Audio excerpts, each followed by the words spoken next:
Merhabalar, Doktor Hakan Klinik'ten herkese selamlar. Bugün aslında yoğun bir gündü hocam. Saç ekim işlemleri de Evet, yeni bitti. Yani klinikte de zaten neredeyse bir biz kaldık. Herkes de aynen. çıktı ama ona rağmen Hakan hocamızı bırakmayalım.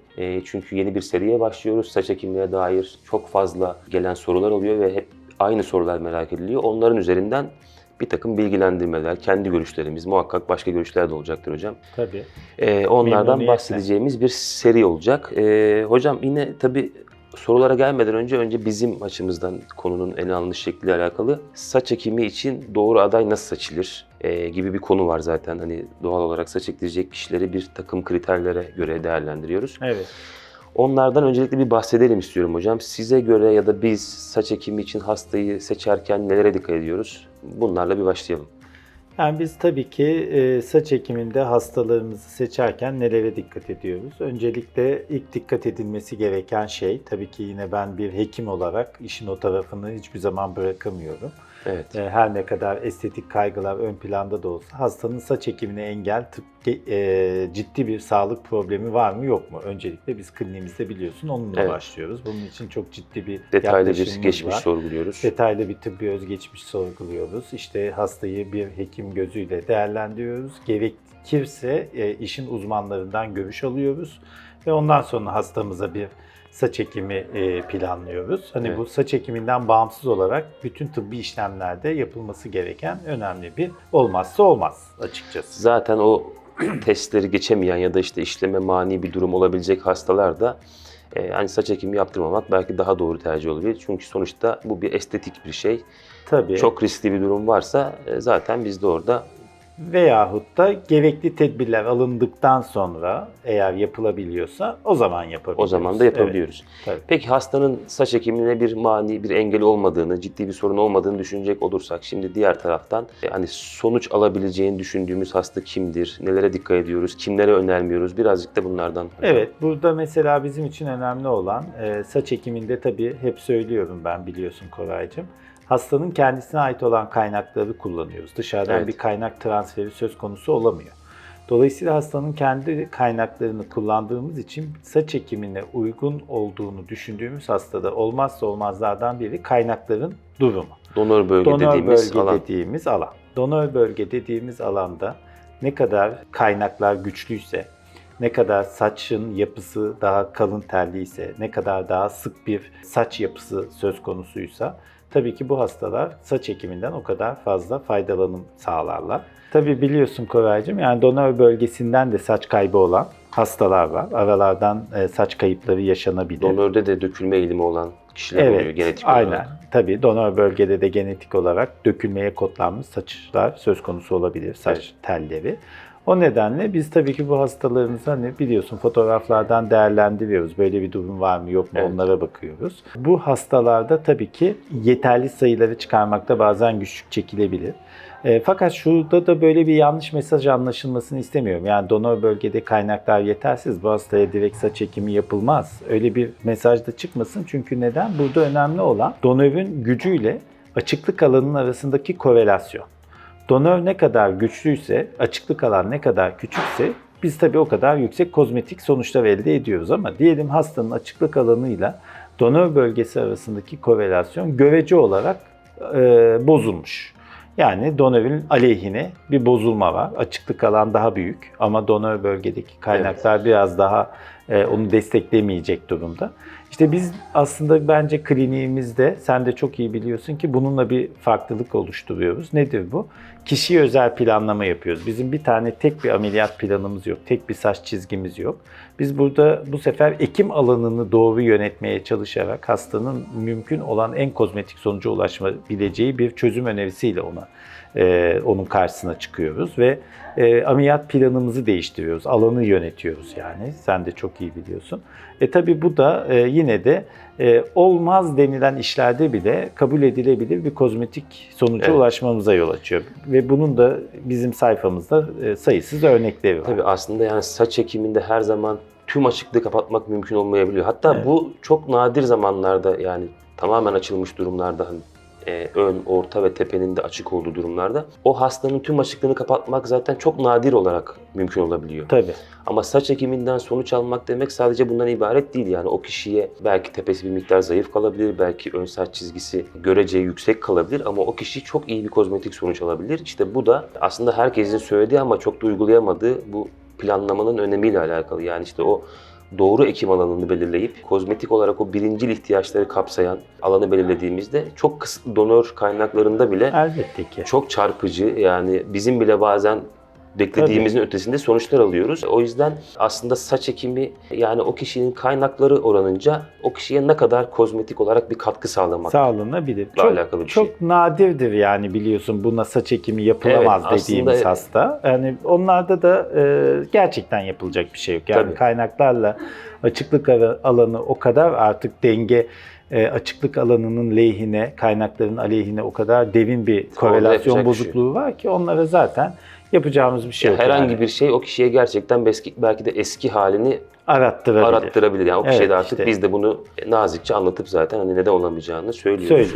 Aynen öyle. Yaş konusu hocam. Şimdi en çok bununla ilgili şey yaş. Hani şu yaşta Evet. saç ekilir mi, işte kaç yaşına kadar beklemeliyim gibi bir konu var. Evet. Çok da mantıklı bir konu yani. İnsanların böyle düşünmesi de çok normal. Şimdi bu yaş konusundan nasıl başlayacağız? Yani belli bir yaş mı vardır yoksa yaşta sadece yaş değil midir? Yani oradaki şey değişken. Yani işte bizim meslekte her zaman değişmez bir slogan var. Hastalık yoktur, hasta vardır diye. Bu kişiye özel olarak değerlendirilmesi gereken bir şey. Bence saç ekiminde şu yaşa kadar olan kişilere saç ekilir, şu yaştan küçüklere ekilmez veya şu kadar yaşa kadar beklemelisiniz gibi böyle kesin sınırları belirlenmiş bir kural olmamalı. Zaten yok da.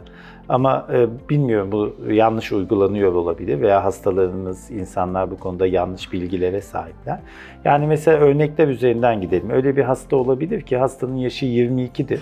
Ama dökülme paterni tamamlanmıştır yani. Zaten açıklık alanı tam bellidir. Dökülecek Zaten kadar daha ileri gidebilecek bir seviyede değildir yani. Zaten oraya ulaşmış. Tabii 22 yaşında son haline ulaşmıştır. Artık bu insanın saç ekimi için beklemesini gerektirecek bir durum yoktur. Ama öyle bir hasta vardır, 35 yaşındadır. Fakat halen daha dökülme paterni devam ediyordur. Ve çok aktif bir dökülme içindedir belki o anda. Aynen, tabii. Çok aktif bir dökülme içindedir. Bizim şu an yapacağımız işlemin bir yıl sonra nereye varacağını kestirmek mümkün değil. Yani bu kişiye biraz daha bekle de denebilir.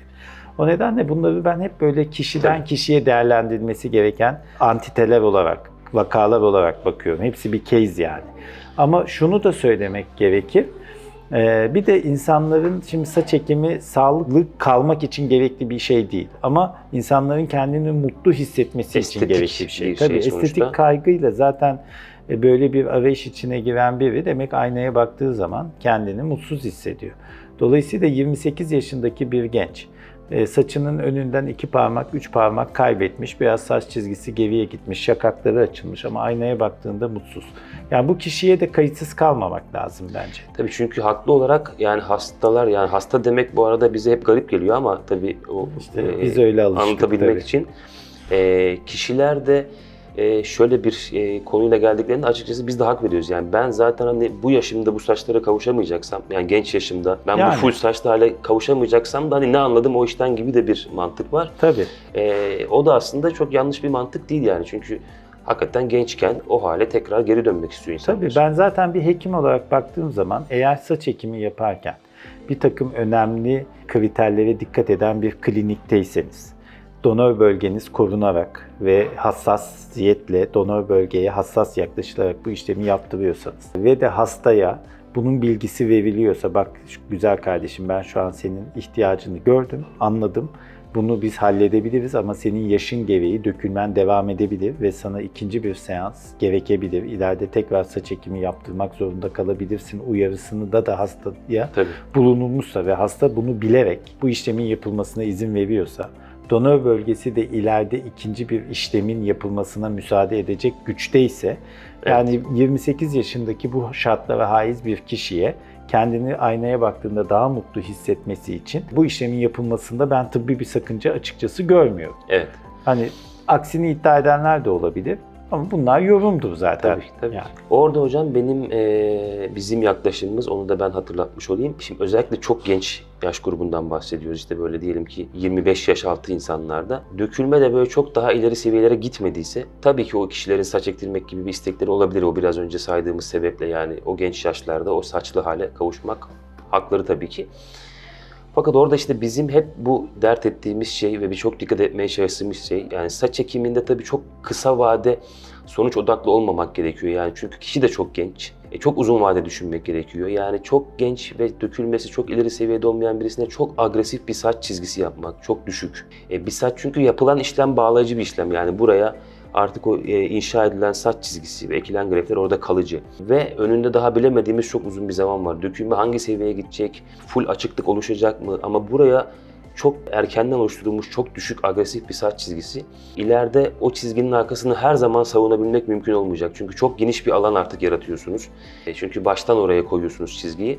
Ve bilmediğiniz uzun yıllar var. İşte o zaman o bizim düşündüğümüz o biraz daha uzun vadeli, ileriyi de düşünerek, yani daha mantıklı bir çizgi koymak. Çünkü onun arkasında artık dökülme devam ettikçe donörden durmadan kaynak alıp hep kapalı tutmak, dolu tutmak mümkün olacak, ama düşük bir çizgi bunu mümkün kılmayacak. O zaman da işte çok garip tablolar oluşuyor. Evet, tabii. Yani biz de görüyoruz maalesef, öyle kişiler geliyor. Zamanında çok yanlış bir planlamayla bir işlem yapılmış ve artık kaynak da kalmamış. Yani onun arkasını dolu tutmak mümkün değil.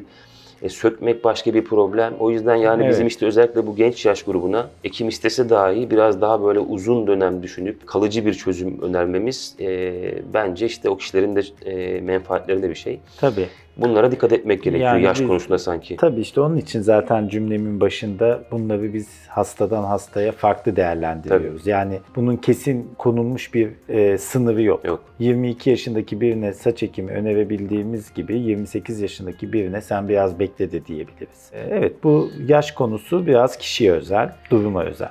Peki hocam, yani işte zaten en önemli kriter aslında bu ikisiydi. Yani tabii tıbbi tarafı bir tarafa bakacak olursak, yani işte kişilerin donör bölgeleri ve o alıcı alanlar arasındaki oran, evet, ve yaş durumu, işte hangi yaşta ekilir vesaire. Tabii bunların dışında da işte kişinin saç yapısı, yani ince telli olması, kalın telli olması. Tabii ki ince tellilere saç ekimi yapılmaz diye bir şart yok. Evet. Sadece işte çok geniş alanlara, belki tamamen açık alanlara, çok ince telli bir kişiyle yani ulaşılabilecek tabii yoğunluk belli, kısıtlı. Kalın tele oranla biraz bir kapatıcılık anlamında dezavantajlı. Bunlar tabii hastalara yapılacak bilgilendirmelerden sonra tabii ki yine yapılabilecek durumlar. Sadece bunlara dikkat etmek de gerekiyor anlamında söylüyorum. Kişilere yine çok aktif ve bir agresif dökülme içindeyken tabii önce onu bir kontrol altına almadan saç ekmemek yine önem verdiğimiz konulardan birisi.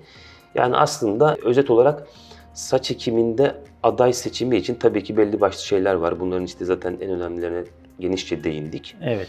Dolayısıyla zaten doğru aday seçildiğinde, planlama doğru yapıldığında, beklentiler de doğru oluşturduğunda aslında saç ekiminden sonuç alınıyor. Aynen öyle. Maalesef o benim bir şeyim hocam, ondan da bahsetmeden duramayacağım. Yani bakalım ne geliyor şimdi. Ülkemizde yani şöyle saç ekimi denince böyle kişileri yaşlarından bağımsız, yani kaç yaşında olduklarından bağımsız böyle 18 yaşlarındaki, 20 yaşlarındaki çizgilere döndürmek ya da böyle tüm alanı yani kapatmak ya daha baştan olmayacak vaatlerde bulunup işte daha olmayacak işler yapmak. Dolayısıyla da işlerin de zaten olmaması sonrasında. Yani aslında saç ekimi dediğimiz şey o kişilerin mevcut donör kaynakları kapasitesine göre onlara kozmetik olarak ne katılabilir? Yani bu her zaman tam bir kapatma mümkün olmayabilir. Zaten yani orta yaştaki ya da belli bir yaşın üzerindeki bir insanı 18-20 yaşındaki saç çizgisine döndürmek zaten hani en başta doğallık açısından ne kadar doğru. Yani bunlar çok düşünülmeden böyle tek bir kalıp altında işler yapılıyor. Evet Koraycığım, şimdi lafını balla keseyim, ben konuyu anladım. Biz de onun için dedik ya en başında, bizim kliniğimizde tek bir operasyon kalıbı veya tek bir operasyon planı yok. Biz kişiye özel planlamaları bunun için yapıyoruz ve başarımızın bence altındaki en büyük etken bu. Yani yanlış yapılan o diğer kliniklerde. Ben bundan şu yüzden bu kadar şeyim hocam, müzdaribim. Şimdi gerçekten böyle çok zor diyebileceğimiz işte yani çok kısıtlı donörle çok geniş açık alanları olan kişilerde gerçekten böyle çok doğru planlamalarla ya gerçekten bizi bile şaşırtacak böyle sonuçlara ulaşabiliyoruz. O sonuçlara ya bu arkadaşın da işte hala şaka açık kalmış, ekmeseydiniz daha iyiydi gibi yorumlar geliyor hocam, biliyorsun işte sosyal medyadan oradan burada. Tabii ki herkese de bunu yani böyle tek tek anlatamıyoruz. Halbuki yani burada gerçekten o kişinin bir kere zaten mevcut kaynağıyla ulaşabileceği zaten bir üst limit var. Ya onun üzerine zaten çıkmak teknik olarak mümkün değil. Evet. Sadece hani benim de böyle bir şikayetim vardı. Ben tabii bu satış ya da müşterilerle işlem öncesi diyaloglarda çok olduğum için bu sorular çok geliyor. Saç ekiminde de her zaman tam bir kapatma sağlamak mümkün olmayabiliyor. Tabii. Ama birçok insanda, neredeyse herkeste mevcut kaynaklar oranınca o kişiye kozmetik olarak bir şeyler katmak zaten her zaman mümkün. Aynen öyle. Bunu böyle bir slogan haline getirebiliriz. Burada bizim vazifemiz hastanın kaynaklarını doğru yöneterek, doğru bir operasyon planı oluşturarak mümkün olan en kozmetik sonuca ulaşabilmek. Hastanın da üzerine nasıl bir görev düşüyor? Çıtayı doğru yere koymayı bilecek. Evet. O da nerede durulması gerektiğini iyi anlayacak. Ve o zaman işte memnun olabileceği bir kötünün iyisi mi denir? Hani belki yanlış bir tabir ama yani her zaman için bir değer sıfırdan iyidir. Yani hiç saçı olmayan Evet. bir kişi için söylüyorum. Ya zaten o beklenti, Evet. bu arada bu son konuştuklarımız zaten donörü çok kısıtlı olan. Tabii. Yani belki işte saç ektiremeyecek gibi görülebilen kişiler için konuşuyoruz. Zaten o kişilerde hani işte makul talepler olunca ya da beklentiler doğru oturtunca zaten hayal kırıklığı olmuyor. Tabii. İşte Öbür türlü ya o da benim yine şeylerimden birisi. Olmayacak işleri vaat ederek işte hani o kişilere saç ekmek, belki o kişilere ilk başta hoş geldiği için. Tabii onlar kanıyorlar. Konuya Evet, da hakim ya evet, değiller. böyle demek istemedim ama aslında Evet. birazcık kanıyorlar. Ya öyle oluyor. Ama sonrasında bir hayal kırıklığı Sonunda oluyor. hayal kırıklığı ve gelip bize nasıl düzelteceğiz bunu diyorlar ama iş işten geçmiş oluyor. Çünkü artık düzeltebilecek de bir kaynak da kalmamış oluyor. Aynen öyle. Aslında baştan doğru planlama yapılsa o Çok iyi olur. hiç dokunulmamış bir donörden ne olursa olsun çok iyi sonuçlar ortaya çıkıyor. Peki hocam, çok teşekkürler. Rica Bugün ederim. YouTube'daki bu serideki de ilk videomuzdu.